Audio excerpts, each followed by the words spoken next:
뜨거운 오후바람에 흙먼지가 흩날리는 가운데 지은은 낡은 여행 가방 끈을 꽉 쥐었다. 손톱이 손바닥을 파고들 정도로 세게 쥐었다.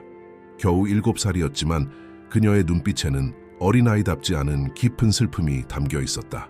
뒤편에 있는 허름한 오두막은 한쪽 지붕이 내려앉고 썩은 판자들이 바람이 불 때마다 삐걱거려 간신히 서 있었다. 미숙은 시냇가에 물을 길러간다고 했다. 금방 돌아올 테니 여기서 기다리라고 했다. 하지만 새엄마가 떠났을 때 높이 떠있던 해는 이제 천천히 지평선 아래로 내려가며 하늘을 주황색과 보라색으로 물들이고 있었다. 지은은 그 약속이 또 하나의 거짓말일지도 모른다는 사실을 깨닫기 시작했다. 엔진 소리가 오후의 정적을 갈랐고 그녀는 고개를 돌려 검은색 승용차 한 대가 흙길을 따라 천천히 다가오는 것을 보았다. 차는 그녀 바로 앞에 멈춰 섰고 정장을 입은 남자가 내렸다. 그는 주변을 둘러보며 당황한 표정을 지었다. 그는 키가 크고 관자놀이 부분에 흰 머리가 약간 섞인 짙은 머리카락을 가지고 있었다. 정장 바지 무릎에는 흙이 묻어 있었는데 마치 어딘가에 무릎을 꿇었던 것 같았다. 준영은 천천히 다가가 소녀 앞에 쪼그려 앉아 그들 사이의 허공에 손을 내밀었다. 그의 손은 지은이 움직이지 않고 그를 응시하는 동안 그 자리에 멈춰 기다렸다. 여기 혼자 있니? 마치 작은 새를 놀라게 할까 두려워하는 것처럼 그는 낮고 차분한 목소리로 물었다. 지은은 그에게서 눈을 떼지 않고 천천히 고개를 끄덕였다.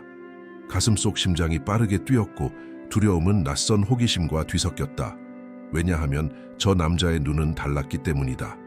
그녀가 아는 어른들에게서는 한 번도 본 적 없는 무언가가 있었다. 정직하면서도 동시에 지쳐 보이는 무언가. 널 데려온 사람은 어디에 있니? 준영은 주변을 둘러보며 나무들 사이와 텅 빈 도로에서 누군가를 찾았다. 가버렸어요. 지은이 대답했고 목소리는 너무 가늘어 바람에 거의 사라질 뻔했다. 남자는 깊은 숨을 쉬고는 부서진 오두막을 바라보았다가 바닥에 버려진 천 가방들을 보았다가 마침내 소녀가 세상에 남은 유일한 것이라도 되는 양 꽉 쥐고 있는 낡은 여행 가방을 보았다. 그녀가 돌아올까? 이번에는 그의 목소리가 더 진지해졌다. 지은은 대답하는 데 시간이 걸렸다. 왜냐하면 그녀는 진정한 답을 알지 못했기 때문이다. 모르겠어요. 그녀는 흙이 묻은 맨발을 내려다보며 중얼거렸다. 준영은 잠시 침묵하며 억눌린 분노와 깊은 슬픔이 뒤섞인 표정으로 그녀를 바라보았다. 이름이 뭐니? 그는 어조를 좀 더 가볍게 바꾸어 물었다. 지은이요. 그녀가 조용히 대답했다. 지은이라 예쁜 이름이구나. 그가 작게 웃으며 말했다.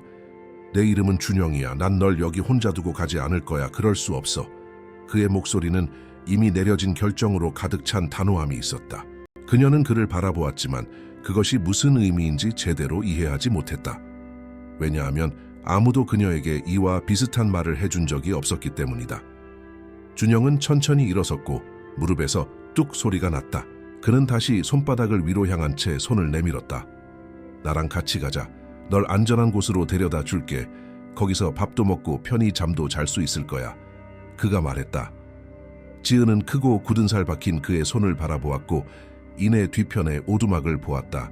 그곳은 끔찍하고 추웠으며 곰팡이 냄새가 났지만 지금껏 그녀가 아는 유일한 곳이었다. 만약 그 사람이 돌아와서 저를 못 찾으면요? 지은이 두려움에 떨리는 목소리로 물었다. 준영은 깊은 숨을 쉬고 다시 쪼그려 앉아 그녀의 눈높이를 맞췄다. 그녀가 돌아온다면 내가 네가 어디에 있는지 어떻게 널 찾을 수 있는지 설명해 줄 거야. 하지만 지금 너는 음식이 필요하고 따뜻한 곳이 필요하고 네가 마땅히 받아야 할 방식으로 널 돌봐줄 사람이 필요해. 그는 그녀의 눈을 깊이 들여다보며 말했다. 지은은 눈이 따끔거리고 목이 조여오는 것을 느꼈다. 마치 무언가가 안에 갇힌 것 같았다. 그녀는 흙 묻은 정장을 입은 이 남자를 믿고 싶었지만 약속을 믿지 않는 법을 가장 끔찍한 방식으로 배워왔다. 정말로 약속하는 거예요? 그녀의 목소리가 실처럼 가늘게 나왔다. 약속할게, 지은아. 내가 널 돌봐줄 거라고 약속해. 준영이 대답했고 이번에는 그녀가 믿을 수 있을 것 같았다. 그녀는 천천히 가방을 놓아 흙바닥에 떨어지게 하고 작고 떨리는 손을 그의 큰 손 위에 올려놓았다. 그의 손은 마치 그녀가 유리로 만들어진 것처럼 조심스럽게 손가락을 감쌌다. 준영은 다른 손으로 가방을 들었다. 평생의 짐치고는 너무 가벼운 무게였다. 그는 지은을 천천히 이끌며 검은색 승용차 쪽으로 걷기 시작했다. 그녀는 길의 돌부리에 걸려 비틀거렸다. 차는 크고 반짝였으며 이 마른 흙과 버려진 장소와는 어울리지 않아 보였다. 준영은 뒷문을 열고 가방을 조심스럽게 시트에 놓았다. 이리 와서 나랑 앞에 타자. 그가 조수석을 가리키며 말했다. 지은은 다리가 너무 짧아 힘겹게 채 올라탔고 마침내 앉았을 때 그녀가 만져본 모든 것과 너무나 다른 부드러운 가죽을 아래에서 느꼈다. 준영은 반대편에 올라타 놨고 일정한 소리를 내며 엔진을 켰다. 배고프니? 그가 안전벨트를 매면서 물었다. 지은은 고개를 끄덕였다. 아주 많이 배고팠다. 준영은 대시보드에 있던 종이봉투를 집어 그녀에게 건넸다. 안에 과자가 들어있어. 마음껏 먹어도 돼. 그가 작게 웃으며 말했다. 지은은 천천히 봉투를 열었고 깨끗하고 향긋한 포장 안에 든 크림이 든 과자를 보았다. 그녀는 하나를 집어 물었고 입안에서 설탕이 녹는 것을 느꼈다. 그녀가 완전히 잊고 있던 달콤한 맛이었다. 천천히 먹어. 안 그러면 체할라. 준영이 그녀를 곁눈질하며 말했다. 차는 요철 위에서 흔들렸고 그녀는 과자 봉지를 꽉 쥐고 더 천천히 먹으려 했지만 어려웠다. 그들은 흙길을 벗어나 다른 차들이 빠르게 지나다니는 넓고 매끄러운 아스팔트 도로로 진입했다. 지은은 눈을 크게 뜨고 창밖의 모든 것을 바라보았다.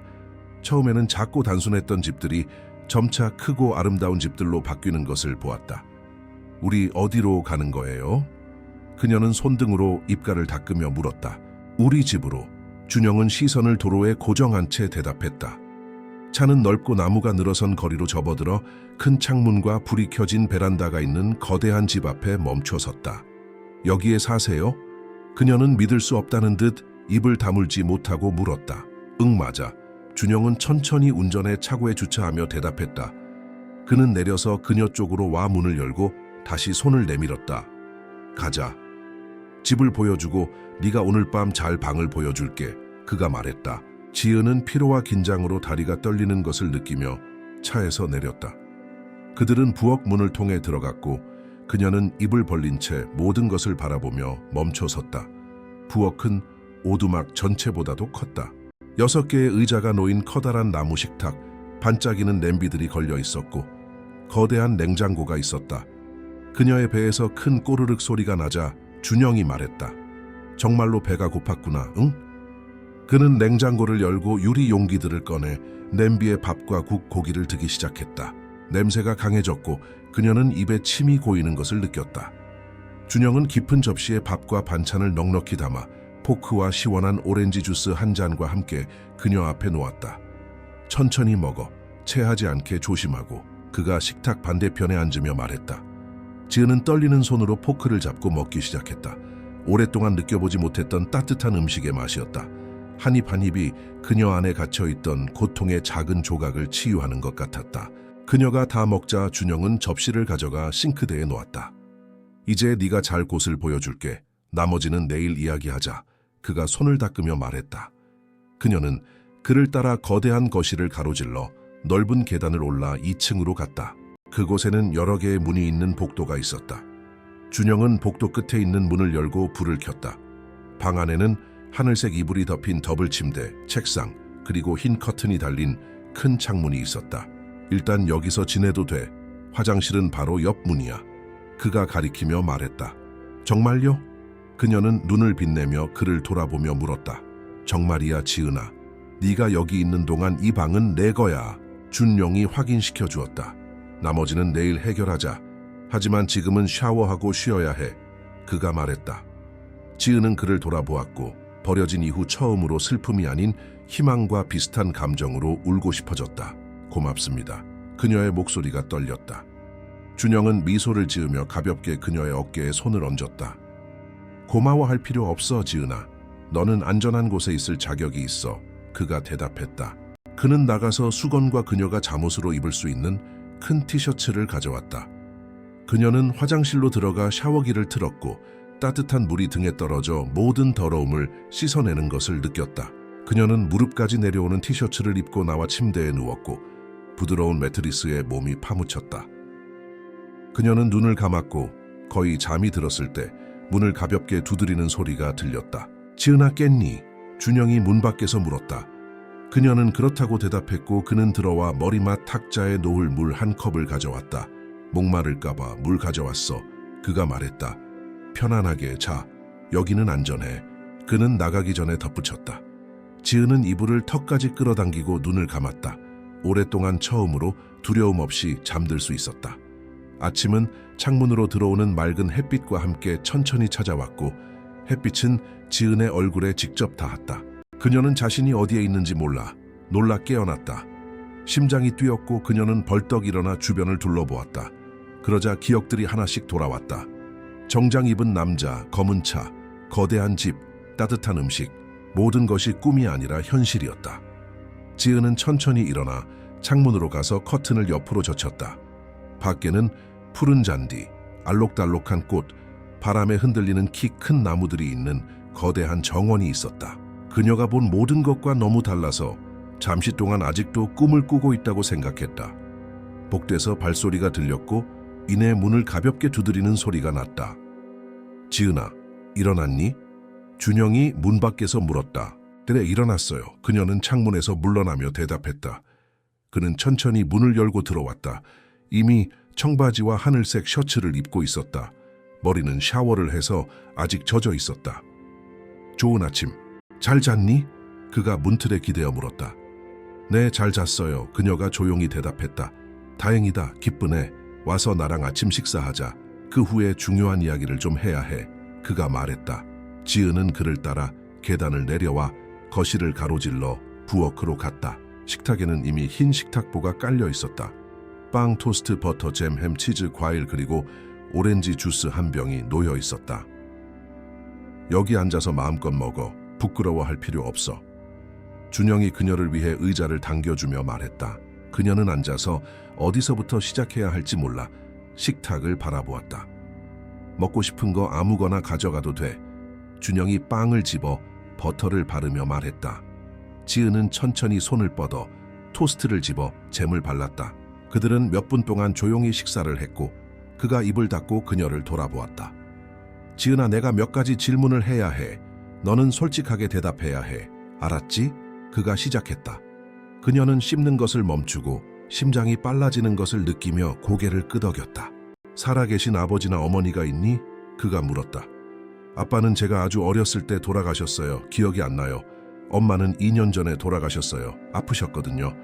지은은 목이 조여오는 것을 느끼며 조용히 대답했다. 그리고 어머니가 돌아가신 후에 누가 널 돌봤니? 준영이 알고 싶어 했다. 아빠가 돌아가시기 전에 재혼하셨어요. 그래서 그분의 아내 미숙이라는 분이 저를 책임졌어요. 지은이 말했다. 그리고 그 미숙이라는 사람이 어제 너를 그 오두막으로 데려갔니?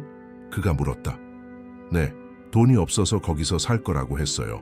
도착했을 때 물을 길러 간다고 하면서 저보고 기다리라고 했는데 돌아오지 않았어요. 지은이 설명했고 목소리가 떨리기 시작했다. 준영은 깊은 숨을 쉬고 얼굴을 쓸어내렸다. 분노를 억누르려는 듯했다. 그 여자가 널 때렸니? 그가 그녀의 눈을 똑바로 바라보며 물었다. 지은은 시선을 피하며 대답하는데 시간이 걸렸다. 가끔요, 화가 날 때요. 그녀는 수치심을 느끼며 인정했다. 그리고 매일 밥을 줬니? 준영이 계속 물었다. 항상 그런 건 아니었어요. 가끔 잊어버리거나 없다고 했어요. 지은이 대답했다. 준영은 잠시 눈을 감았다가 다시 떴을 때 눈이 붉어져 있었다. 지은아, 난 네가 그 여자에게 돌아가도록 두지 않을 거야. 네가 다시는 그런 일을 겪도록 두지 않을 거야. 그가 단호한 목소리로 말했다. 하지만 그 사람이 저를 찾으러 오면요? 지은이 두려움에 떨며 물었다. 그녀가 널 찾으러 오면 내가 해결할 거야. 하지만 난 그녀가 나타날 거라고는 생각하지 않아. 널 그런 식으로 버린 사람은 돌보는데 관심이 없으니까. 준영이 말했다. 그들은 침묵 속에서 아침 식사를 마쳤고 준영은 접시를 치우기 위해 일어섰다. 오늘 나는 몇 가지 일을 처리하러 나가야 해. 네가 여기에 합법적으로 머물 수 있도록 법원에 가서 필요한 조치를 알아볼 거야. 그가 설명했다. 저를 여기 혼자 두고 가실 거예요? 그녀는 공포가 밀려오는 것을 느끼며 물었다. 아니, 넌 혜정 씨와 함께 있을 거야. 이 집을 돌봐주시는 분인데 매일 아침 오셔. 준영이 대답했다. 몇 분 후 초인종이 울렸고 준영은 문으로 갔다. 지은은 목소리들을 들었고 이내 잿빛 머리를 쪽진 키 작은 여성과 꽃무늬 앞치마를 두른 여성이 나타났다. 그녀는 작고 친절한 눈과 환한 미소를 가지고 있었다. 혜정 씨, 이 아이가 지은이에요. 준영이 소개했다. 어머, 우리 아가씨 정말 예쁘구나. 혜정 씨가 쪼그려 앉으며 말했다. 준영은 열쇠를 집어들고 지은 앞에 쪼그려 앉았다. 금방 돌아올게. 혜정 씨랑 같이 있어. 필요한 거 있으면 뭐든지 부탁하고, 알았지? 그가 말했다. 네. 그녀는 가슴이 조여오는 것을 느끼며 대답했다.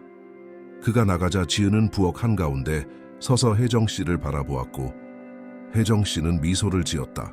이리 오렴 아가씨. 내가 집 전체를 보여줄게. 그녀가 손을 내밀며 말했다.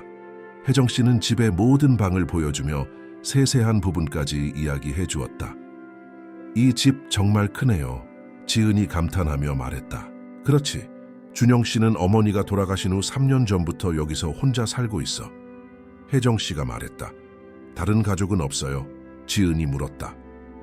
다른 도시에 사는 남동생이 있긴 한데 자주 연락하지는 않는데, 혜정 씨가 설명했다. 자, 이제 말해봐. 너 요리하는 거 좋아하니? 혜정 씨가 물었다. 저는 요리를 해본 적이 없어요. 지은이 인정했다. 그럼 오늘 배우게 될 거야. 내가 초콜릿 케이크를 만들 건데 네가 나를 도와줄 거야. 혜정 씨가 신나서 말했다. 그들은 오전 내내 부엌에서 시간을 보냈다. 혜정 씨는 지은에게 달걀 깨는 법, 밀가루 체에 거르는 법, 모든 것을 천천히 섞는 법을 가르쳐 주었다. 그녀의 작은 손은 코코아 냄새가 나는 갈색 반죽을 저으면서 나무 주걱을 잡았다. 너 소질 있네. 혜정 씨가 칭찬했다. 정말요? 지은이 눈을 빛내며 물었다. 정말이야. 부엌에 재능이 있어. 혜정 씨가 틀을 오븐에 넣으며 확인시켜 주었다. 케이크가 구워지는 동안 그들은 식탁에 앉았고 혜정 씨는 지은이 좋아하는 것, 글을 읽을 줄 아는지, 학교에 다녔는지에 대해 물었다. 지은은 글을 조금 읽을 줄 알지만 엄마가 아프셨을 때 학교를 그만두었다고 대답했다. 학교는 중요해 아가씨. 더 나은 미래를 위해 공부해야 해. 혜정 씨가 다정하게 말했다. 알아요. 하지만 미숙은 저를 다시 등록시키고 싶어 하지 않았어요. 지은이 설명했다. 이제 상황이 달라질 거야. 혜정 씨가 확신했다. 케이크 냄새가 집안을 가득 채웠고 타이머가 울리자 혜정 씨는 완벽하고 높고 폭신한 케이크를 보여주며 틀을 꺼냈다. 이것 봐, 얼마나 예쁘게 됐니? 그녀가 자랑스럽게 말했다. 차고 문이 열리는 소리가 울렸고 준영이 큰 쇼핑백 2개를 들고 부엌으로 들어왔다. 그는 케이크를 보고 멈춰 서서 미소를 지었다. 냄새 좋다. 누가 만들었어? 그가 물었다. 지은이가 저를 도와줬어요. 혜정 씨가 대답했다. 정말 예쁘다. 준영이 그녀를 바라보며 말했다. 지은은 볼이 뜨거워지는 것을 느꼈다. 내 올 위에 몇 가지 가져왔어. 준영이 쇼핑백을 식탁 위에 놓으며 말했다. 지은은 다가갔고 안에는 새 옷, 바지, 티셔츠, 외투, 운동화, 양말 등 모든 것이 그녀의 사이즈였다. 이거 전부 다 저한테 주는 거예요? 그녀는 믿을 수 없다는 듯 물었다. 전부 다. 가게에 도움을 요청해서 몇 가지를 골랐어. 준영이 설명했다. 하지만 돈이 많이 들었을 텐데요.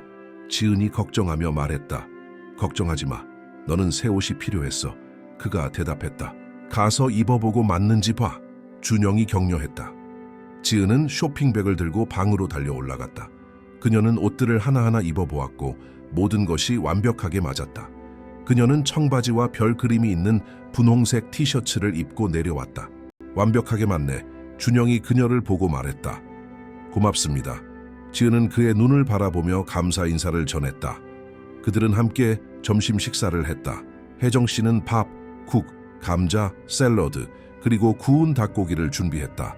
모든 것이 맛있었다. 점심 식사 후 준영은 그녀와 다시 이야기해야 한다고 말했다. 지은아, 오늘 아침에 법원에 가서 네 상황에 대해 몇몇 사람들과 이야기했어. 그가 시작했다. 그들이 뭐라고 했어요? 그녀는 긴장하며 물었다. 그들이 말하길 네가 나와 합법적으로 여기에 머물기 위해서는 내가 임시 양육권을 신청해야 한대. 그들이 조사하는 동안 법적으로 네가 여기에 살도록 허가하는 거야. 준영이 설명했다. 만약 그들이 제가 미숙에게 돌아가야 한다고 결정하면요? 지은은 두려움이 조여오는 것을 느끼며 물었다. 나는 그런 일이 일어나지 않도록 모든 것을 할 거야. 변호사를 고용해서 네가 돌아갈 수 없다는 것을 보여줄 거야. 준영이 확신했다.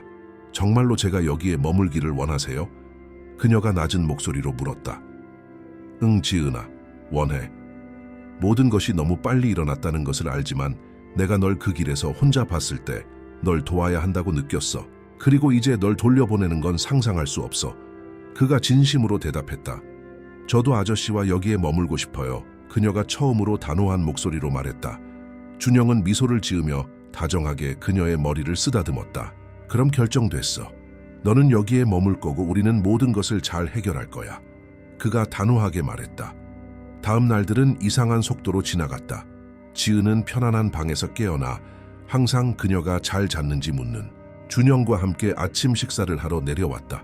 그녀는 오전에는 혜정 씨와 함께 요리를 배우며 시간을 보냈고 풍성한 점심 식사를 했다. 일주일 후 준영이 그녀가 책을 읽고 있는 거실로 들어왔다. 지은아, 내일 법원에서 심리가 있어. 양육권을 결정할 판사님과의 만남이야. 그가 설명했다. 저도 가야 해요. 그녀는 속이 뒤집히는 것을 느끼며 물었다. 응, 판사님이 너와 이야기하고 싶어 하실 거야. 준영이 대답했다. 아저씨가 거기 안에 저랑 같이 있어줄 거예요? 그녀가 알고 싶어 했다. 그럼 널 혼자 두지 않을 거야. 준영이 확신했다. 그날 밤 그녀는 거의 잠을 이루지 못했다. 침대에서 뒤척이며 어떻게 될지 상상했다.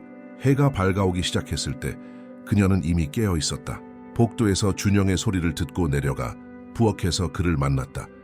잠은 잘 잤니? 그가 물었다. 그럭저럭요. 그녀가 인정했다. 다 잘 될 거야. 날 믿어. 그가 미소를 지으며 말했다. 그들은 차에 탔고 이동 시간은 40분이 걸렸다. 법원 건물은 크고 오래되었으며 앞에 기둥들이 있었다.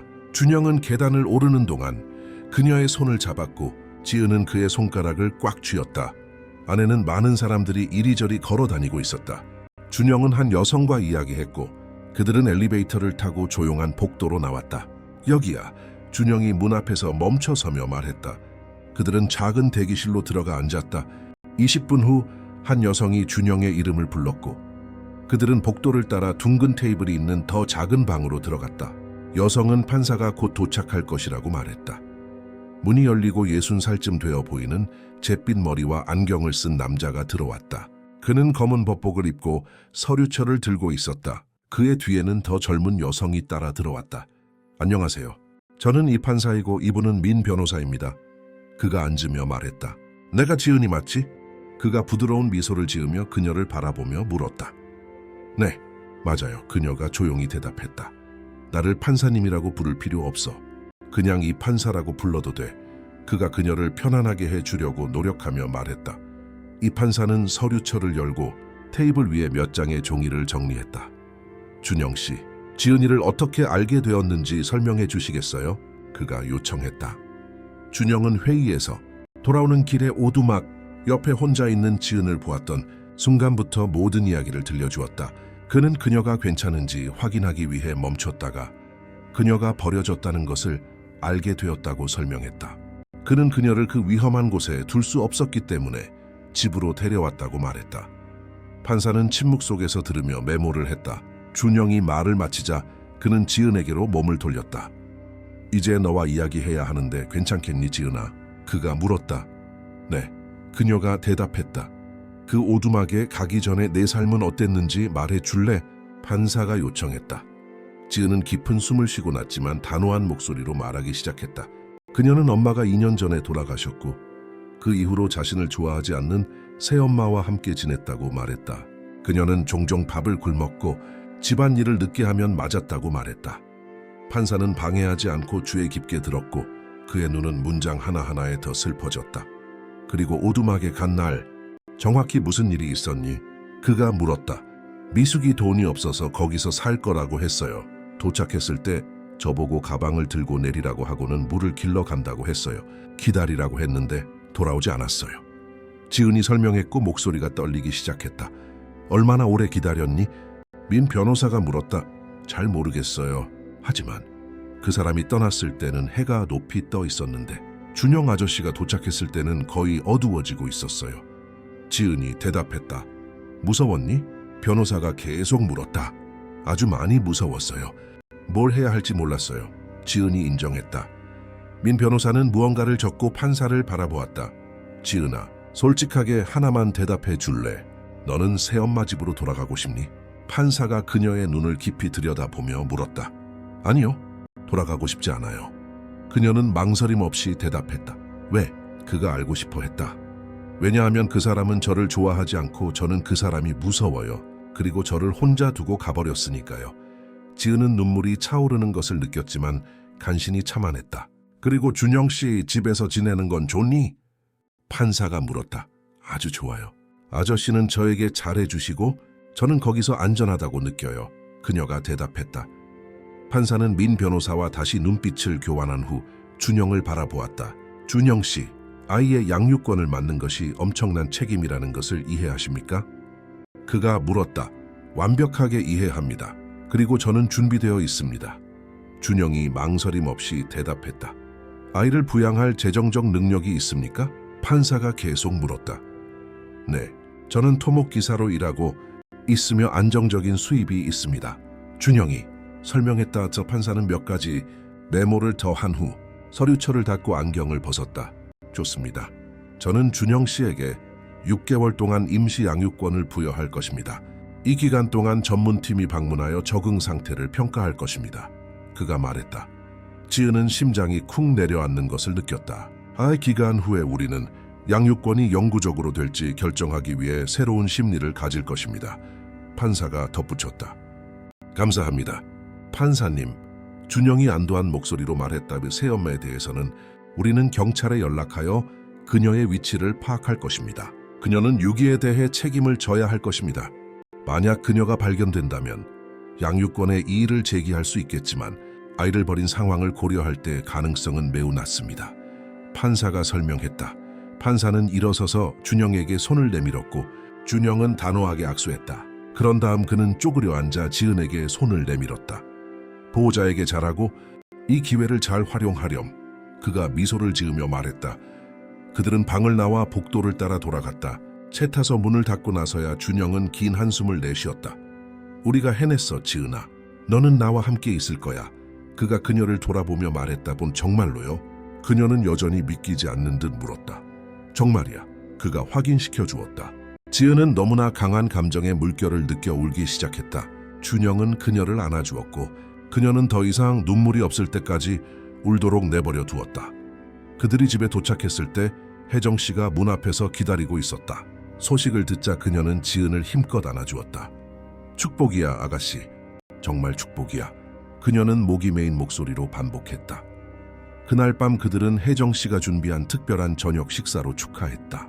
라자냐, 샐러드, 마늘빵이 있었고 디저트로는 지은이 맛본 것 중 가장 맛있는 푸딩이 있었다. 저녁 식사 후 준영은 지은을 소파에 앉혔다. 지은아, 이제 네가 정말로 여기에 머물게 되었으니 우리가 몇 가지 중요한 것들을 생각해야 해. 그가 시작했다. 무슨 것들이요? 그녀가 물었다. 첫째, 너는 학교로 돌아가야 해. 교육은 기본이야. 그가 말했다. 네, 돌아가고 싶어요. 공부하는 거 좋아해요. 그녀가 신나서 대답했다. 잘 됐다. 내일 내 입학 수속을 할 거야. 준영이 말했다. 그리고 또 하나 있어. 네가 모든 것에 대해 나에게 의지할 수 있다는 것을 알았으면 좋겠어. 문제가 있거나 궁금한 점이 있거나 두려움이 있거나 뭐든지 간에 내게 와서 이야기해 줬으면 좋겠어. 그가 그녀의 눈을 바라보며 말했다. 네, 약속할게요. 지은이 대답했다. 마지막으로 이 모든 것이 매우 새롭다는 것을 알지만 나는 네가 여기를 집처럼 느끼기를 원해. 이곳은 이제 너의 것이기도 해. 준영이 덧붙였다. 지은은 가슴이 뭉클해지는 것을 느꼈고 생각할 겨를도 없이 그의 품에 뛰어들었다. 저를 구해줘서 고맙습니다. 그녀가 속삭였다. 고마워할 필요 없어. 네가 나를 믿어줘서 내가 고마워. 그가 대답했다. 다음 몇 주 동안은 적응의 시간이었다. 준영은 약속을 지켰고 집 근처 사립학교에 지은을 등록시켰다. 첫날 그녀는 긴장했지만 선생님은 친절했고 그녀를 반 친구들에게 소개해 주었다. 처음에는 다른 아이들이 이미 그룹을 형성하고 있어서 어려웠다. 하지만 점차 수민이라는 소녀가 그녀 옆에 앉아 대화를 걸기 시작했다. 그들은 같은 것을 좋아한다는 것을 알게 되었고 곧 친구가 되었다. 집에서 지은은 혜정 씨를 도왔고 계속 요리를 배웠다. 그녀는 반죽을 다루는 것을 좋아한다는 것을 알게 되었고 빵과 케이크를 점점 더 잘 만들었다. 심리 후 3개월이 지났을 때 사회복지사가 첫 번째 방문을 했다. 그녀는 친절하게 웃는 젊은 여성이었고 자신을 정사회복지사라고 소개했다. 그녀는 지은과 단둘이 이야기하며 기분이 어떤지, 학교는 좋은지, 준영이 잘 대해주는지 물었다. 지은은 모든 것에 솔직하게 대답했고 이렇게 행복했던 적이 없다고 말했다. 그 후 정사회복지사는 준영과 혜정 씨와 이야기하고 메모를 했다. 떠나기 전에 그녀는 2달 후에 다시 올 것이며 현재까지는 모든 것이 훌륭하다고 말했다. 시간이 흐르면서 지은은 겁에 질린 소녀에서 건강하고 행복한 아이로 변해갔다. 그녀는 살이 붙었고 얼굴이 더 통통해졌다. 머리카락이 자랐고 혜정 씨는 매일 다른 따은 머리를 해주었다. 어느 날 밤 준영이 잠자리에 들 시간에 그녀의 방으로 들어와 침대 끝에 앉았다. 지은아, 너에게 하나 물어보고 싶은 게 있어. 그가 말했다. 물어보세요. 그녀가 대답했다. 여기 사는 게 정말로 거짓말 없이 어떻게 느껴지니? 그가 알고 싶어 했다. 행복해요. 안전하다고 느껴요. 그리고 사랑받는다고 느껴요.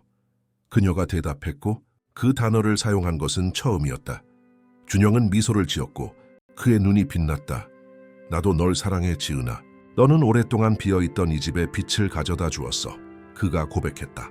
언젠가 미숙이 돌아와서 저를 데려갈 수도 있을까요? 지은이 두려움에 떨며 물었다. 아니, 그녀는 널 데려가지 못할 거야. 나는 네가 영원히 나와 함께 여기에 머물도록 모든 것을 할 거야. 준영이 확신했다. 영원히요? 그녀가 되풀이했다. 영원히. 그가 그녀의 머리에 손을 얹으며 확인시켜 주었다. 지은은 그를 힘껏 안아주었고 그날 밤 그녀는 오랫동안 처음으로 다시 버려지지 않을 것이라는 확신을 가지고 더 평온하게 잠들었다. 다음 몇 달은 그녀가 상상조차 하지 못했던 일상으로 채워졌다. 그녀는 일찍 일어나 옷을 입고 항상 신문을 읽고 있는 준영과 함께 아침 식사를 했다. 그런 다음 준영은 그녀를 차로 학교까지 데려다주고 손을 흔들며 작별 인사를 했다. 학교에서 지은은 헌신적인 학생이 되었다. 그녀는 놓쳤던 모든 것을 배우고 싶었기 때문에 맨 앞줄에 앉았다. 유리 선생님은 그녀의 노력을 알아차리고 어려운 과목들을 도와주며 특별한 관심을 주기 시작했다. 수미는 여전히 그녀의 가장 친한 친구였고 그들은 숙제를 함께 했다. 어느 날 유리 선생님은 수업 후에 지은을 나무라고 불렀다. 지은아, 내 진전에 대해 정말 자랑스럽다고 말하고 싶었어. 너는 어려움을 겪으며 여기에 왔지만 몇 달 만에 반 친구들을 따라잡았어. 그녀가 말했다. 정말요, 선생님? 지은이 눈을 빛내며 물었다. 정말이야. 너는 이제 우리 반 최고의 학생 중 한 명이야. 선생님이 확신했다. 저는 공부하는 게 정말 좋아요. 예전에는 그럴 수 없었거든요. 지은이 설명했다만의 이야기를 알고 있어. 준영 씨가 너를 등록시킬 때 내게 이야기해 줬단다. 선생님이 부드러운 목소리로 말했다. 가끔 모든 것이 끝날까 봐 아직도 두려워요. 지은이 조용히 인정했다. 그런 일은 없을 거야. 너는 이제 안전한 곳에 있단다. 선생님이 확신했다. 지은은 그 대화에서 벗어나 마음이 가벼워졌다. 준영이 그녀를 데리러 왔을 때 그녀는 모든 것을 이야기했고 그의 얼굴에서 자부심을 보았다. 나는 네가 똑똑하다는 것을 항상 알았어. 단지 기회가 필요했을 뿐이야. 그가 운전하면서 말했다. 이 기회를 줘서 고맙습니다. 지은이 감사 인사를 전했다. 매번 나에게 고마워할 필요 없어. 준영이 대답했다. 하지만 모두가 그러지는 않을 거예요. 대부분의 사람들은 그 길을 지나갔지만 아무도 멈추지 않았잖아요. 그녀가 반박했다. 준영은 그녀의 말이 옳다는 것을 알았기 때문에 침묵했다. 그들이 집에 도착했을 때 혜정 씨는 점심 식사를 막 끝내고 있었다. 그 후 그들은 함께 앉았고 준영은 직장에서의 하루 일과를 이야기했다.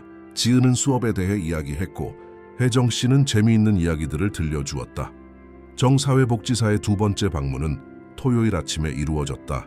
그녀는 지은과 이야기했고 지은은 학교와 좋은 성적에 대해 이야기했다. 그녀는 준영과 이야기했고 준영은 지난 몇 달간의 성적표와 사진들을 보여주었다. 그녀는 혜정 씨와 이야기했고 혜정 씨는 칭찬을 아끼지 않았다. 저는 지은이에게 이것이 최선의 상황이라는 것에 대해 전혀 의심이 없습니다. 정 사회복지사가 떠나기 전에 말했다. 그럼 최종 심리에서 모든 것이 잘 될 거라는 뜻인가요? 준영이 물었다. 저는 매우 호의적인 의견을 제시할 것이고 새엄마가 한 번도 나타나지 않았다는 점을 고려하면 가능성은 매우 높다고 말씀드릴 수 있습니다. 정 사회복지사가 설명했다. 준영은 감사 인사를 하고 문을 닫았다. 그는 몸을 돌려 자신을 바라보고 있는 지은을 보았다. 그녀가 한 말 들었니? 그가 물었다. 네, 들었어요. 지은이 대답했다. 3개월 후에 최종 심리가 있어. 그리고 그 후에는 네가 공식적으로 내 딸이 되는 거야.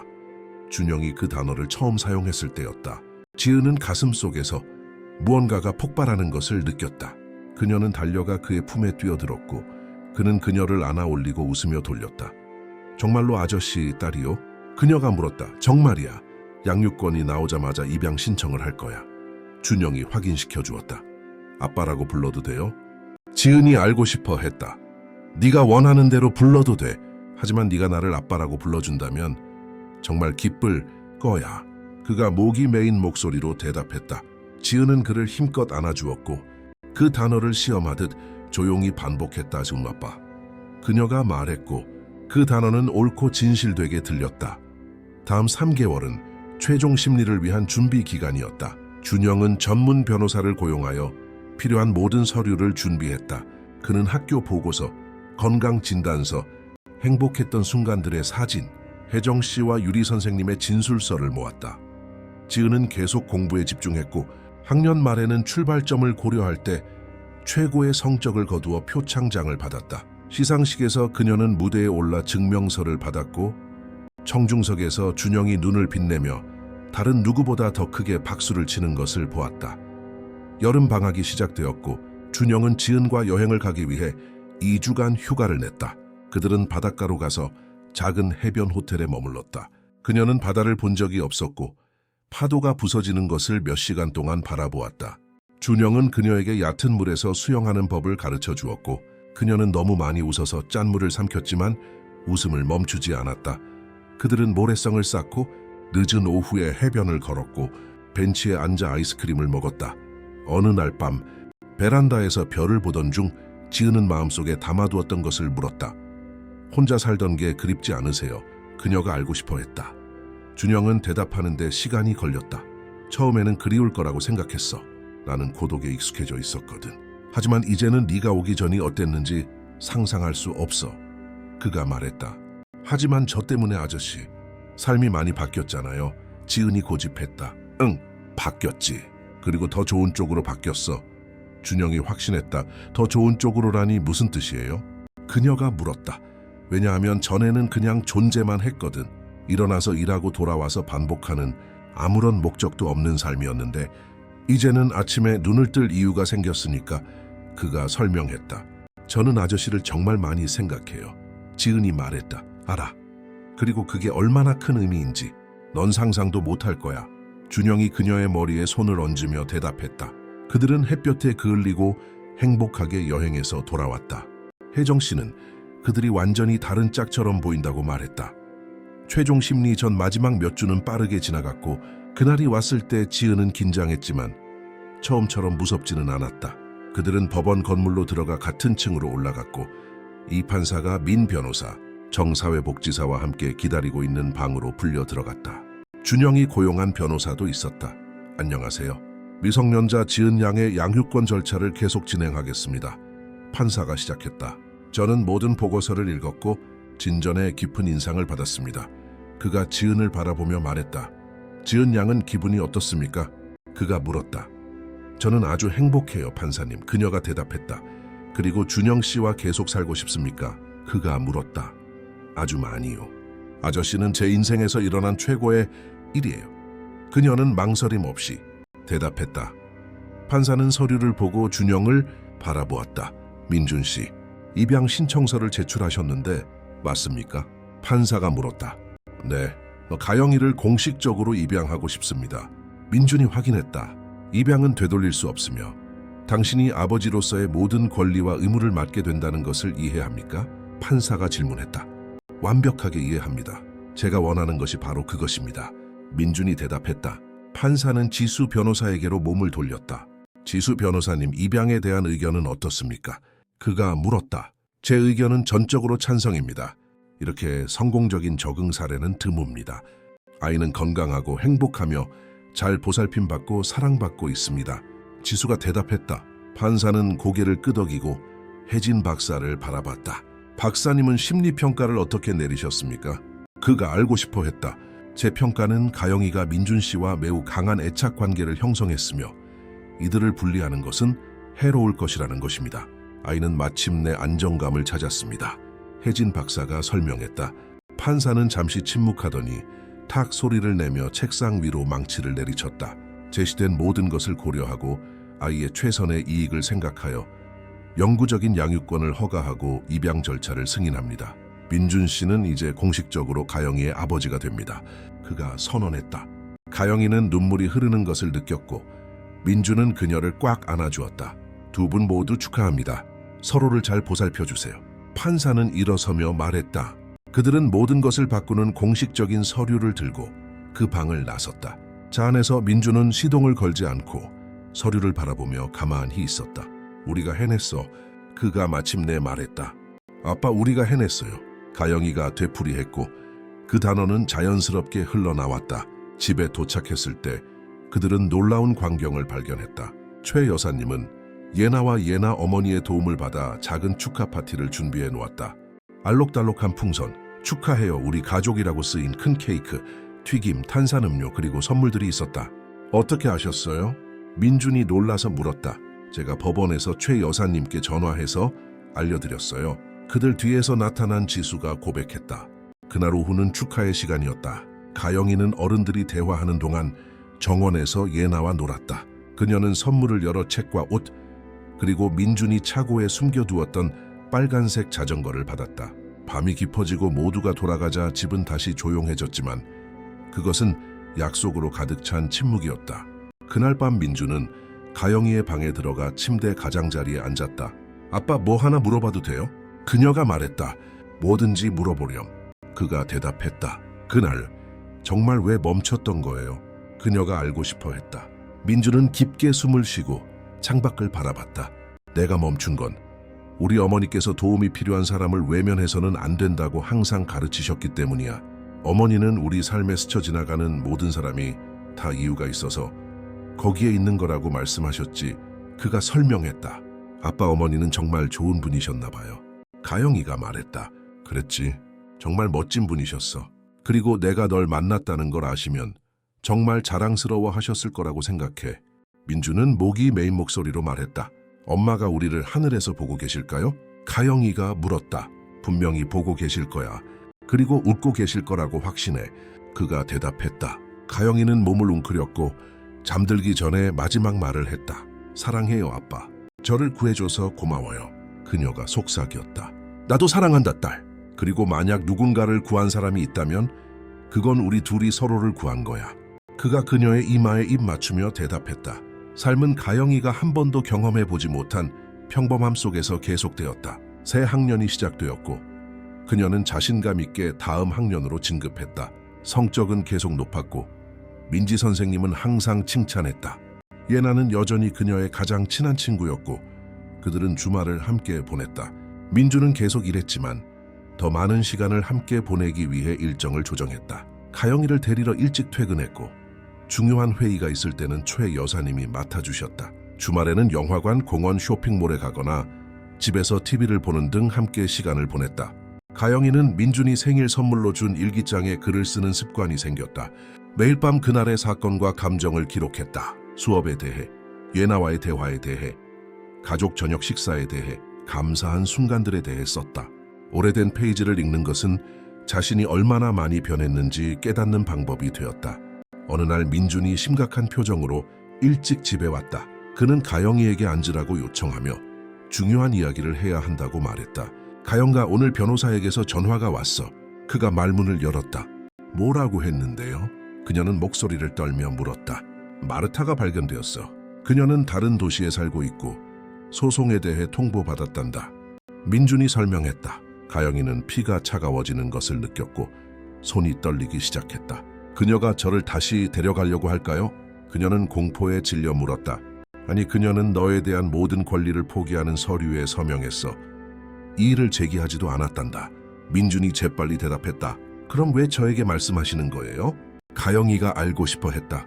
네가 알 권리가 있다고 생각했기 때문이야. 너에게 아무것도 숨기고 싶지 않아. 그가 설명했다. 그녀가 무슨 말이라도 했어요? 미안하다고 했나요? 가영이가 물었다. 아니, 그냥 서류에 서명만 했대. 변호사는 그녀가 대화조차 원하지 않았다고 하더구나. 민주는 가영이의 눈에 비친 고통을 보며 말했다. 그럼 그녀는 정말 저에게 조금도 관심이 없었던 거네요. 가영이가 말했고 목소리가 낮게 깔렸다. 그 사람의 사랑이 부족한 건 너에 대한 이야기가 아니라 그 사람 자체의 문제야. 어떤 사람들은 사랑하는 방법을 모르고 그건 주변 사람들이 아닌 그들의 문제란다. 민주는 그녀의 손을 잡으며 말했다. 하지만 제가 뭘 잘못했는지 궁금하지 않을 수가 없어요. 가영이가 인정했다. 너는 아무것도 잘못하지 않았어. 너는 보살핌이 필요한 어린아이였을 뿐이고 그 사람이 그걸 줄 몰랐던 거야. 하지만 이제 너에게는 진짜 가족이 있단다. 민준이 확신시켜 주었다. 가영이는 그의 품에 안겨 울었다. 그것은 절망적인 울음이 아니라 모든 상처를 놓아주는 듯한 해방감의 눈물이었다. 민주는 눈물이 더 이상 남지 않을 때까지 그녀를 안고 있었다. 저는 더 이상 그 사람에 대해 생각하고 싶지 않아요. 가영이가 말했다. 그럼 생각하지 마. 너는 그 사람에게 아무 빚도 지지 않았고 뒤돌아보지 않고 네 삶을 살아갈 수 있어. 민준이 동의했다. 힘들었을 텐데 말해줘서 고마워요. 그녀가 감사했다. 아무리 힘들어도 너에게는 항상 정직할 거야. 그가 약속했다. 다음 며칠은 감정적인 조정의 시간이었다. 가영이는 더 조용해졌고 예나는 그것을 알아차렸다. 쉬는 시간에 그녀는 친구를 구석으로 끌고 갔다. 우리 새엄마가 발견되었고 공식적으로 나를 포기했대. 가영이가 말했다. 기분은 어때? 예나가 물었다. 모르겠어. 이상해. 한편으로는 안심이 되는데 다른 한편으로는 그녀가 나를 신경 쓰지 않았다는 사실에 마음이 아파. 가영이가 설명했다. 정말 안 됐지만 이제 너를 진심으로 사랑하는 사람들이 있다는 걸 알잖아, 그렇지? 예나가 말했다. 알아. 아빠는 정말 멋지고 최 여사님도 그래. 그리고 너라는 최고의 친구도 있고. 가영이는 미소를 지으며 대답했다. 난 항상 내 곁에 있을 거야. 예나가 확신시켜 주었고 두 사람은 서로를 안았다. 며칠이 지나면서 가영이는 다시 평소의 모습으로 돌아왔고 그 소식이 사실은 해방이었다는 것을 깨달았다. 더 이상 어떤 관계도 남아있지 않다는 것을 아는 것은 마침내 그 장을 닫고 현재와 미래에 집중할 수 있다는 의미였다. 그녀는 일기장에 더 자주 글을 쓰기 시작했고 그 단어들은 희망과 계획으로 가득 차 있었다. 겨울이 지나고 봄이 찾아와 정원에 새 꽃을 피우고 낮이 길어졌다. 가영이는 몇 센티미터 더 자랐고 민주는 새 옷을 사줘야 했다. 그녀는 이제 10살이었고 자신만의 관심사를 개발하기 시작했다. 그림 그리기를 좋아하고 상상의 캐릭터와 장면을 만드는 데 재능이 있다는 것을 발견했다. 민주는 집 근처 미술학교에서 토요일마다 그녀를 미술 수업에 등록시켰다. 처음에는 모두가 자신보다 그림을 잘 그리는 것 같아 수줍어했다. 하지만 준호 선생님은 그녀의 재능을 알아보고 새로운 기술을 보여주며 격려하기 시작했다. 가영이는 세상을 바라보는 시각이 독특하고 특별해. 준호가 수업 중 말했다. 감사합니다, 선생님. 그녀는 얼굴을 붉히며 감사했다. 진심이야. 계속 발전시켜야 해. 그가 강조했다. 가영이는 그 말을 집에 가져와 민준에게 그림을 보여주었고 민준은 감동했다. 그는 가장 잘 그린 그림 몇 점을 액자에 넣어 사무실 벽에 걸어두고 매일 그녀의 작품을 보고 싶다고 말했다. 이 행동은 가영이에게 한 번도 경험해보지 못한 방식으로 자신이 가치 있는 존재임을 느끼게 했다. 몇 달이 지나고 일상은 굳건히 지속되었다. 성적은 계속 높았고 그녀는 반에서 모범이 되었다. 민주는 직장에서 칭찬을 받았고 프로젝트 매니저로 승진했다. 이는 더 많은 책임뿐만 아니라 더 많은 수입을 의미했다.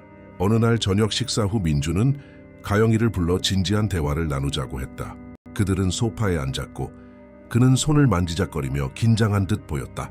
가영아, 너에게 할 말이 있는데 네가 어떻게 반응할지 잘 모르겠어. 그가 말문을 열었다. 말씀하세요, 아빠. 무슨 일이에요? 그녀가 격려했다.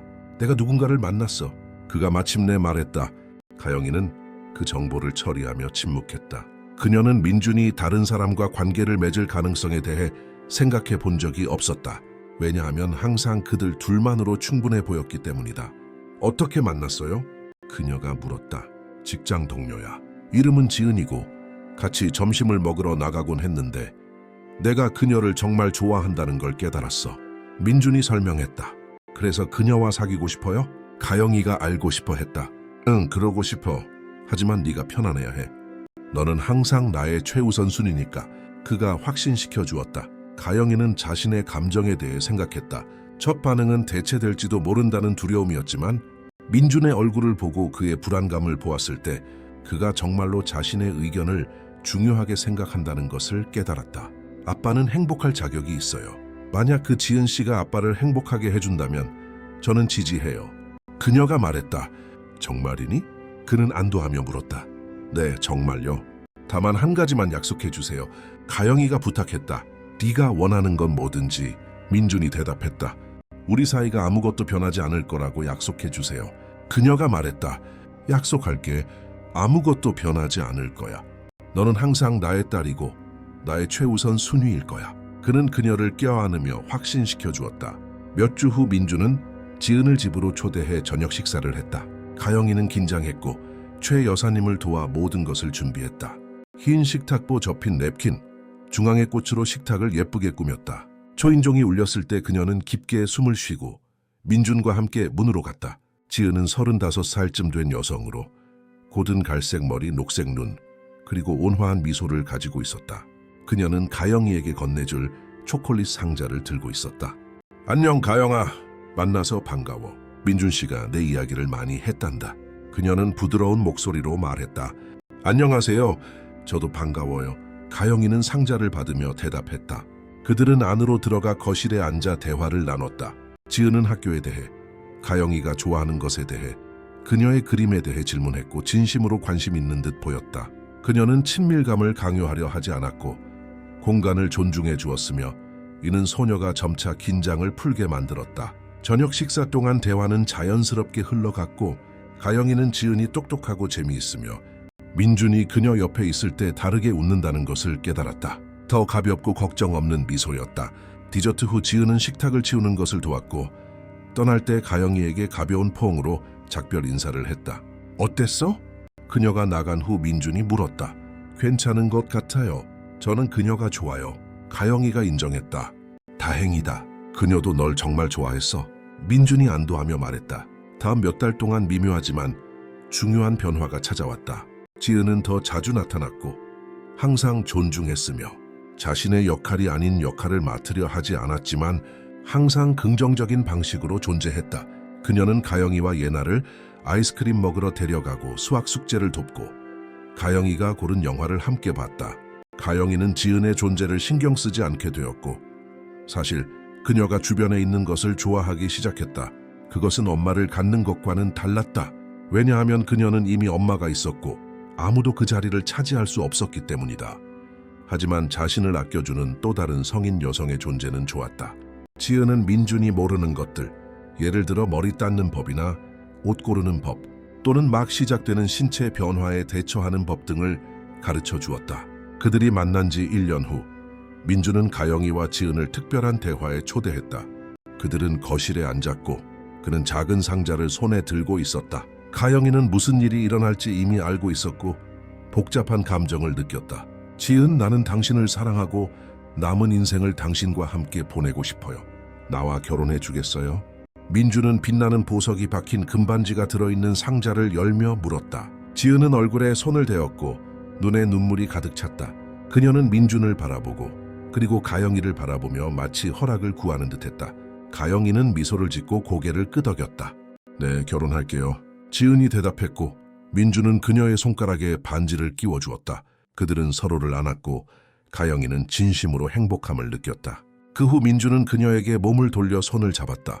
가영아, 지은이 이제 우리 가족의 공식적인 일원이 될 거야. 내 기분이 어떤지 알고 싶었어. 그가 말했다. 저는 행복해요, 아빠.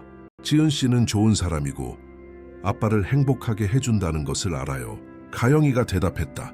그리고 가영아, 나는 네 엄마 자리를 대신하려고 하지 않을 거라는 걸 알아줬으면 해.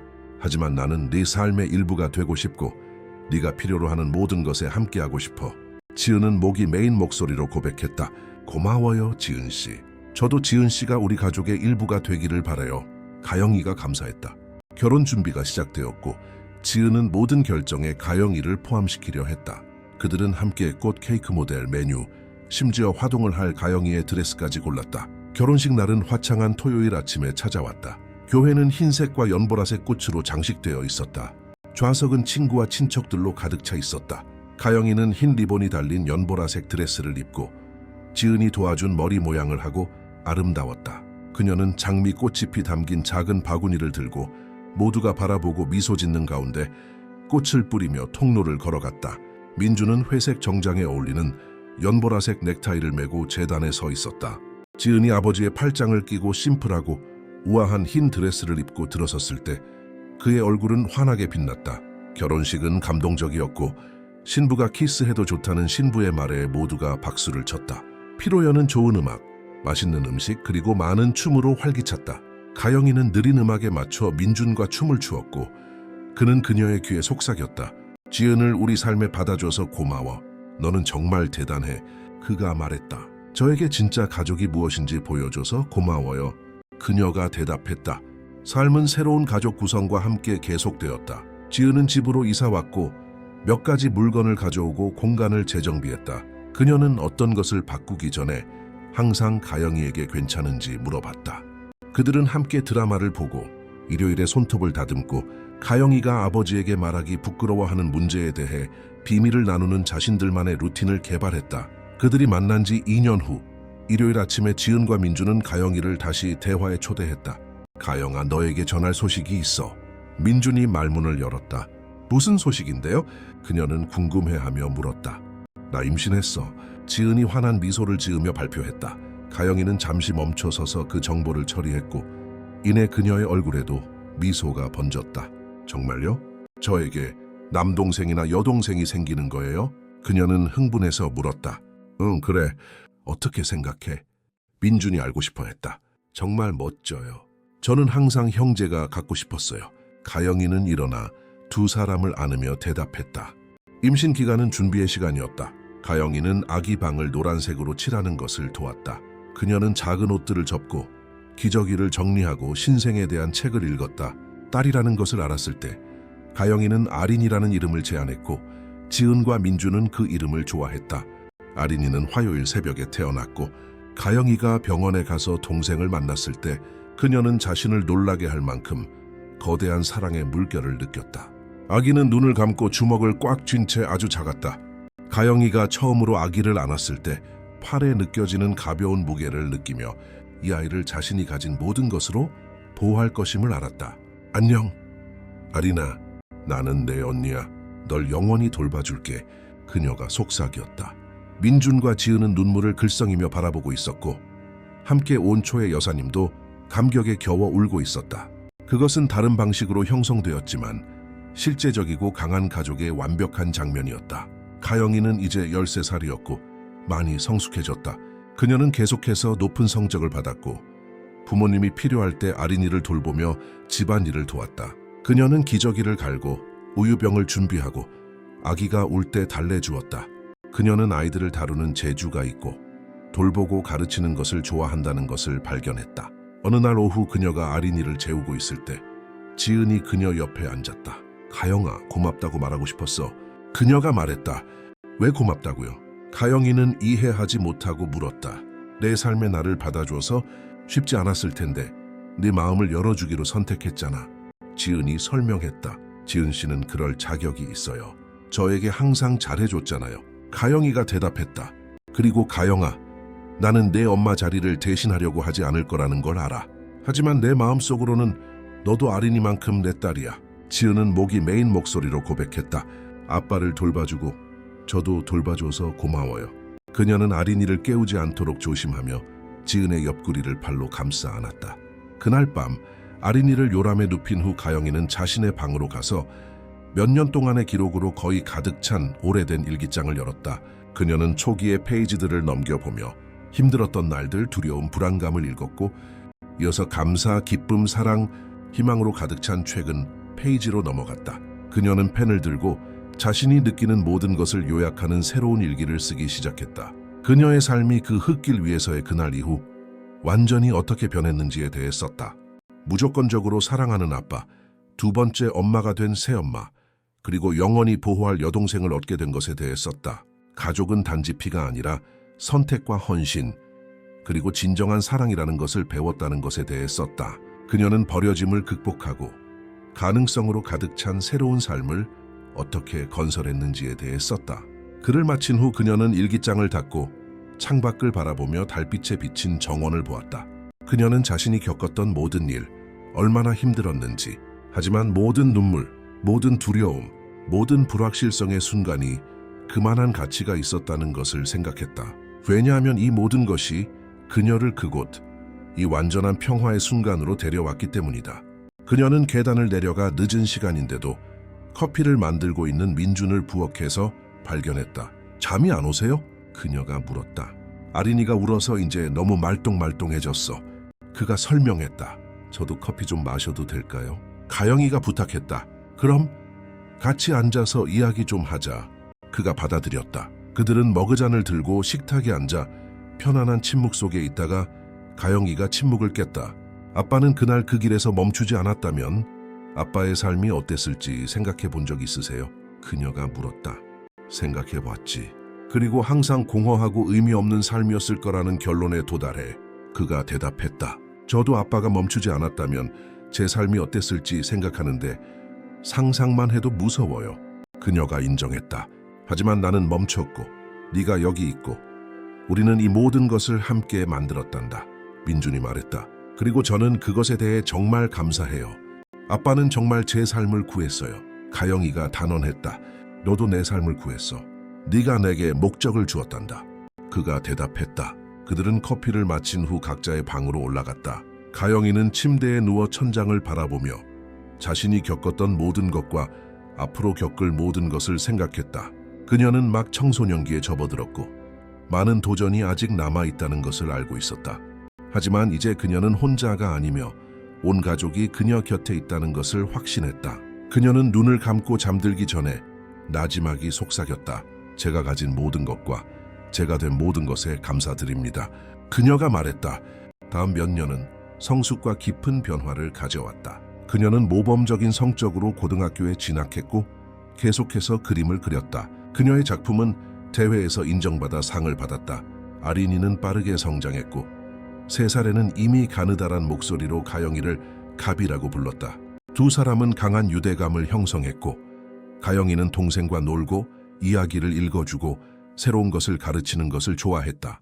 고등학교 2학년 때 가영이는 취약계층 아동을 돕는 비영리 단체 NGO에서 자원봉사를 시작했다. 그녀는 어려운 가정에서 온 소년 소녀들에게 토요일마다 그림 수업을 가르쳤다. 그 아이들을 바라볼 때 그녀는 과거의 자신을 조금 보았다. 왜 여기서 자원봉사를 하기로 결정했어요? 한 코디네이터가 물었다. 도움이 필요할 때 아무도 없다는 것이 어떤 것인지 알기 때문이에요. 이제 제가 할 수 있으니 다른 아이들을 위해 그렇게 하고 싶어요. 가영이가 설명했다. 힘든 사연이 있군요. 코디네이터가 알고 싶어 했다. 네, 어렸을 때 버려졌지만 제 삶을 바꾼 놀라운 사람에게 구조되었어요. 가영이가 말했다. 그럼 이 아이들이 겪고 있는 일을 정확히 알고 있겠네요. 코디네이터가 말했다. 네, 그래서 그들에게 극복하고 좋은 삶을 건설하는 것이 가능하다는 것을 보여주고 싶어요. 가영이가 대답했다. 자원봉사는 일상의 중요한 부분이 되었고 민주는 항상 그녀를 데려다주며 자랑스럽다고 말했다. 가영이가 16살이 되었을 때 민준과 지은은 학교 친구들과 친척들을 초대해 파티를 열었다. 그녀는 선물을 받았지만 그녀를 가장 감동시킨 것은 지은이 그녀가 도착한 날부터의 사진들을 모아 만든 사진첩이었다. 네가 얼마나 변했는지 봐. 지은이 함께 넘겨보며 말했다. 정말 마르고 겁에 질려 있었네요. 가영이는 옛 사진을 보며 말했다. 그리고 이제 너는 아름답고 자신감 있는 숙녀가 되었어. 지은이 칭찬했다. 이 변화의 일부가 되어줘서 고마워요. 가영이는 새엄마를 안으며 감사했다. 같은 해 학교는 시골로 현장 학습을 조직했고 가영이는 친구들과 함께 갔다. 여행 동안 그들은 농장, 박물관을 방문하고 트레킹을 했다. 트레킹 중 가영이는 자신이 버려졌던 곳과 비슷한 버려진 오두막을 보았고 가슴이 답답해지는 것을 느꼈다. 한 친구가 그것을 알아차렸다. 괜찮아? 그녀가 물었다.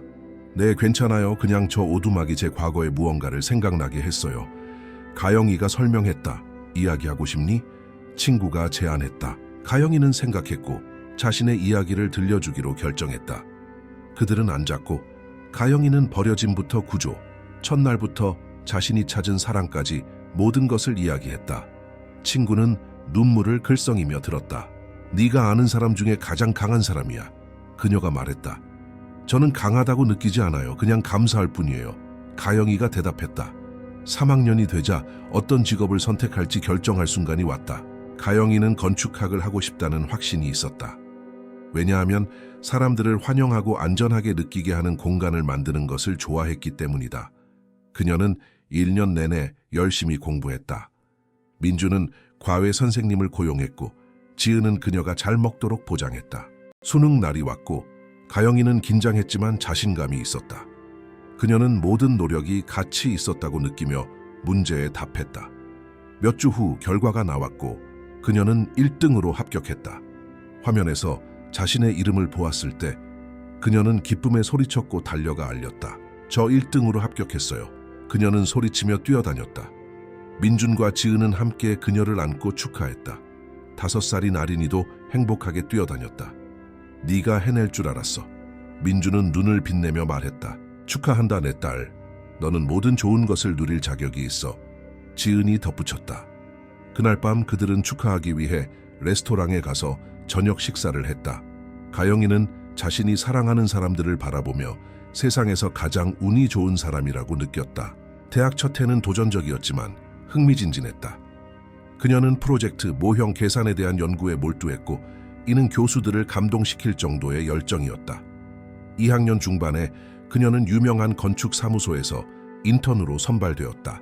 그녀는 파트타임으로 일하며 실제 프로젝트를 돕고 숙련된 전문가들로부터 배웠다. 사장은 김 부장님이라는 50살의 남자로 까다롭기로 유명했다. 그는 첫 몇 주 만에 가영이의 잠재력을 알아봤다. 공간을 보는 시각이 남다르군요. 그가 말했다. 감사합니다, 김 부장님. 그녀가 감사했다. 이런 환영받는 환경을 만들고자 하는 관심은 어디서 오는 건가요? 그가 물었다. 제 개인적인 이야기에서 옵니다. 저는 공간이 얼마나 큰 차이를 만들 수 있는지 알아요. 가영이가 설명했다. 그렇다면 계속 발전시키세요. 그것은 중요한 차별점입니다. 그가 격려했다. 세월은 학업, 일, 그리고 가족과의 시간 속에서 흘러갔다. 아린이는 성장하여 학교에 다니고 있었다. 민주는 계속 번창했고 지은은 파트타임으로 다시 일하기 시작했다. 가영이가 마지막 학년일 때 김 부장님이 그녀를 불렀다. 가영씨, 제안이 하나 있습니다. 졸업하면 주니어 건축가로 채용하고 싶습니다. 재능이 많아요. 그가 제안했다. 정말요? 여기서 일하고 싶어요. 그녀는 감격하여 대답했다. 그럼 약속된 겁니다. 졸업하면 바로 출근하세요. 김 부장님이 확인했다. 가영이는 이 소식을 전할 생각에 가슴이 뛰었다. 집에 도착하자마자 모두를 모았다. 중요한 소식이 있어요. 김 부장님이 졸업하면 정규직을 제안했어요. 그녀가 말했다. 정말 멋지다, 딸. 축하해. 지은이 안아주며 말했다. 열심히 노력했고 모든 성취를 누릴 자격이 있어. 민준이 덧붙였다. 졸업식은 아름다운 12월 밤에 찾아왔다. 강당은 사람들로 가득 찼다. 그녀의 이름이 불렸을 때 그녀는 고개를 들고 걸어갔다. 무대에서 그녀는 민준, 지은, 아린이가 박수치는 것을 보았다. 민준은 눈물을 흘리고 있었고 그것을 숨기지 않았다. 졸업장을 받았을 때 그녀는 한 주기가 끝났고 가능성으로 가득 찬 또 다른 주기가 시작되고 있음을 느꼈다. 그녀는 가족을 바라보고 키스를 보냈다. 식후 그들은 저녁 식사를 하러 갔고 민준이 건배를 제안했다. 모든 것을 극복하고 빛나는 전문가이자 더 나은 사람이 된 가영이를 위하여. 그는 잔을 들며 말했다. 가영이를 위하여. 모두가 되풀이했다. 여러분이 해주신 모든 것에 감사드립니다.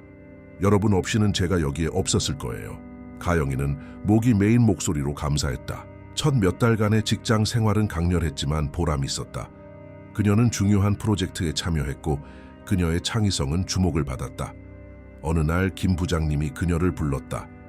가영 씨, 당신을 특별히 요청한 고객이 있습니다. 취약계층 아동을 위한 쉼터를 짓는 비영리 단체인데 그들이 당신에게 환영받는 공간을 설계해달라고 요청했습니다. 그가 설명했다. 가영이는 가슴이 뭉클해지는 것을 느꼈다. 수락하겠습니다. 영광일 거예요. 그녀가 말했다. 가영이는 그 프로젝트에 전문가 이상의 열정을 쏟았다. 그녀는 부지를 방문하고 책임자들과 대화하고 안전과 희망을 전달하는 장소를 만들겠다는 생각으로 모든 세부 사항을 그렸다. 그녀가 프로젝트를 발표했을 때 모두가 감동했다. 완벽합니다. 우리가 꿈꾸던 것을 정확히 포착해 주셨어요. 이사가 말했다. 저는 환영이 필요한 아이였던 것이 어떤 것인지 알기 때문에 제 모든 것을 담았습니다. 가영이가 고백했다. 당신이 그런 아이들 중 한 명이었나요? 이사가 물었다. 네, 그랬어요. 그래서 공간이 얼마나 큰 차이를 만들 수 있는지 알아요. 가영이가 설명했다.